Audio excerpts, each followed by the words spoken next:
ಕೆಲವೇ ಕ್ಷಣಗಳಲ್ಲಿ ಮತದಾನೋತ್ತರ ಸಮೀಕ್ಷೆಯ ಫಲಿತಾಂಶವನ್ನು ನಾವು ನೋಡೋದಿದೆ. ಎಕ್ಸಿಟ್ ಪೋಲ್ನ ರಿಸಲ್ಟ್ ಅನ್ನು ನೋಡೋದಕ್ಕಿಂತ ಮುಂಚಿತವಾಗಿಯೇ ಇಂಡಿಯಾ ಬ್ಲಾಕ್ನ ಬಹಳ ಮುಖ್ಯವಾದಂತಹ ಪಕ್ಷವಾಗಿರುವಂತಹ ಕಾಂಗ್ರೆಸ್ನ ರಾಷ್ಟ್ರೀಯ ಅಧ್ಯಕ್ಷರಾಗಿರುವಂತಹ ಮಲ್ಲಿಕಾರ್ಜುನ ಖರ್ಗೆ ಅವರು ತಮ್ಮದೇ ಆದಂತಹ ಒಂದು ಪೋಲ್ ರಿಸಲ್ಟ್ ಅನ್ನ ಹೇಳಿದ್ದಾರೆ.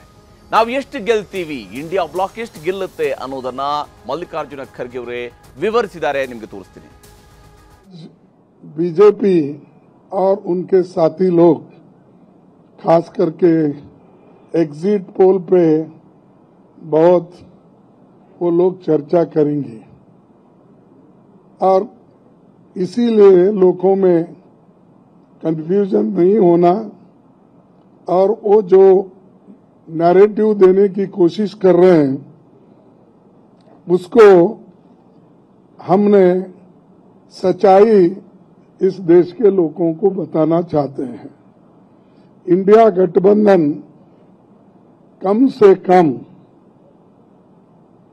295 सीटें प्लस 295 से ज्यादा आएंगे, कम तो नहीं आएंगे. ये हमने आकलन किया कि सभी हमारे नेताओं से पूछने के बाद ये एक आंकड़ा हमारे पास मिला है और इस आंकड़े में कोई बदलाव नहीं है. ये एक जनता की सर्वे है, हमारा सर्वे नहीं है. जो जनता ने सीधा हमारे को कहा है और हमारे नेताओं को जो इंफॉर्मेशन दिया है, ये इंफॉर्मेशन पहुंचाया है, उस आधार पर ये हमने आज आप लोगों को बता रहे हैं. ಎಸ್, ಇದು ಯಾವ ಸ್ವರೂಪದಲ್ಲಿ ತಮ್ಮ ಪರವಾದಂತಹ ಒಂದು ರಿಸಲ್ಟ್ ಬರುತ್ತೆ ಅನ್ನುವಂಥ ವಿಶ್ವಾಸ ಮಲ್ಲಿಕಾರ್ಜುನ ಖರ್ಗೆ ಅವರಲ್ಲಿ ಇರುವಂಥದ್ದು. ಅದನ್ನು ಜೂನ್ 1ರಂದು ಅಂದರೆ ಇವತ್ತು ನಡೆಸಿರುವಂತಹ ಸಭೆಯ ನಂತರ ಅವರು ಹೇಳಿದ್ದಾರೆ. ಎಲ್ಲ ಪಕ್ಷಗಳ ನಾಯಕರ ಜೊತೆಗೆ ಸಭೆಯನ್ನು ನಡೆಸಿದ ನಂತರ ನಾಯಕರ ಮೂಲಕವಾಗಿ ಕೂಡ ಅವರದ್ದೇ ಆದಂತಹ ಒಂದು ರಿಪೋರ್ಟನ್ನು ಅವರು ಸಂಗ್ರಹಿಸಿಕೊಂಡಿರ್ತಾರೆ. ಇದರ ಆಧಾರದ ಮೇಲೆ ಹೇಳ್ತಾ ಇದ್ದಾರೆ ನಾವು ಇಷ್ಟು ಸೀಟ್ಗಳನ್ನು ಗೆಲ್ತೀವಿ ಅನ್ನೋದರ ಬಗ್ಗೆ ಚರ್ಚೆ ನಾನು ಮುಂದುವರಿಸ್ತೀನಿ. ಇಲ್ಲಿ ಸುಭಾಷ್ ಹುಗಾರ್ ಅವರೇ, ತಮ್ಮ ಪ್ರಕಾರ ಈ ಬಾರಿಯ ಚುನಾವಣೆಯ ಪ್ರಧಾನ ಅಜೆಂಡಾಗಳನ್ನು ಗಮನಿಸಿದಂಥ ಸಂದರ್ಭ ಕೂಡ ಒಂದು ಕಡೆಯಲ್ಲಿ 4000 ಪಾರ್ ಇತ್ತು, ಇನ್ನೊಂದು ಕಡೆಯಲ್ಲಿ 300ಕ್ಕಿಂತ ಮೇಲೆ ಸೀಟ್ಗಳು ಅನ್ನೋದನ್ನ ಕಡೆ ಹಂತದಲ್ಲಿ ಇಂಡಿಯಾ ಬ್ಲಾಕ್ನವರು ಹೇಳ್ತಾ ಇದ್ರು. ಯಾರು ಇದರ ಹತ್ತಿರಕ್ಕೆ ಹೋಗುವ ಪ್ರಯತ್ನವನ್ನು ಮಾಡಿದ್ದಾರೆ ಅಂತೇಳಿ ಅನಿಸುತ್ತೆ ಈ ಬಾರಿಯ ಚುನಾವಣೆಯಲ್ಲಿ? ಮೊದಲನೇದಾಗಿ 400 ಪಾರ್ ಏನಿದೆಯಲ್ಲ, ಅಬ್ಕಿ ಬಾರ್ 400 ಪಾರ್, ಇದು ಒಂದು ಮೈಂಡ್ ಗೇಮ್. ಇದನ್ನು BJP ಈ ಇಲೆಕ್ಷನ್ ಅಲ್ಲ, ಎಲ್ಲ ಇಲೆಕ್ಷನ್ಗಳಲ್ಲೂ ಕೂಡ ಅವರು ಇಲೆಕ್ಷನ್ಗಿಂತ ಮುಂಚೆ ಒಂದು ನಂಬರನ್ನು ಸೆಟ್ ಮಾಡ್ತಾರೆ.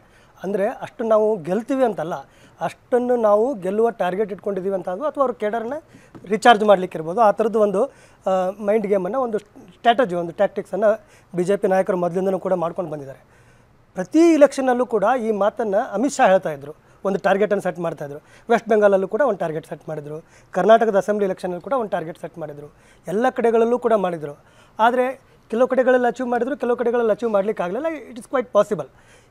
ಅದೇ ಥರ ಈಗ ಈ ಇಲೆಕ್ಷನಲ್ಲಿ 400 ಪಾರನ್ನು ಅವರು ಸೆಟ್ ಮಾಡಿದರು. ಅದು ಒಂದು ಮೈಂಡ್ ಗೇಮ್. ಅಂದರೆ BJP ಮತ್ತು NDA ಕೂಟಕ್ಕೆ 400 ಸೀಟ್ಗಳು ಬರ್ತಾವೋ ಇಲ್ಲೋ ಇದೇ ಚರ್ಚೆಯಲ್ಲಿ ಎಲ್ಲರೂ ಕೂಡ ಬ್ಯುಸಿ ಆಗಲಿ.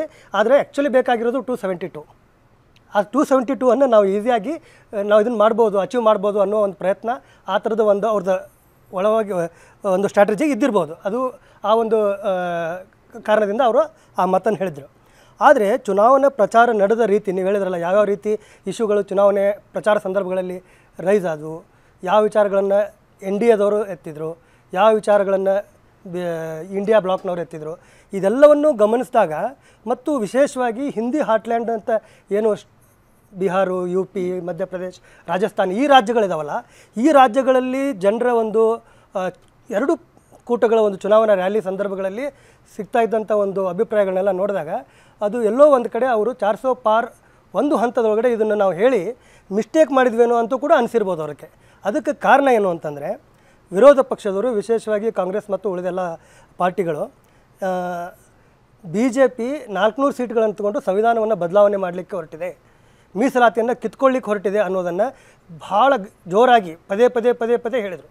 ಅದು ಒಂದು ಹಂತದವರೆಗೂ ಸ್ವಲ್ಪ ಮಟ್ಟಿಗೆ ಅದು ಜನರಿಗೆ ರೀಚ್ ಕೂಡ ಆಯಿತು ಅಂತ ಅನಿಸುತ್ತೆ.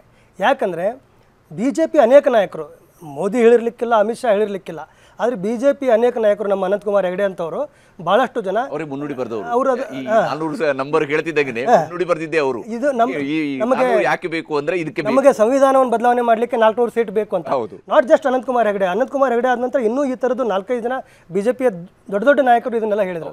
ಇದು ಏನಾಯಿತು, ಒಂದು ಹಂತದ ಕನ್ಫ್ಯೂಷನ್ ಅನ್ನು ಮತದಾರರೊಳಗಡೆ, ವಿಶೇಷವಾಗಿ SC ST OBC ಮತದಾರರೊಳಗಡೆ ಒಂದು ಭಯವನ್ನು ಅವ್ರ ಮನಸ್ಸಿನಲ್ಲಿ ಬರುವಂಗಾಯಿತು. ಅದನ್ನು ಆ ರೀತಿ ಬರುವಂಗೆ ಕಾಂಗ್ರೆಸ್ ಮತ್ತು ಇಂಡಿಯಾ ಬ್ಲಾಕ್ನವರು ಮಾಡಿದರು.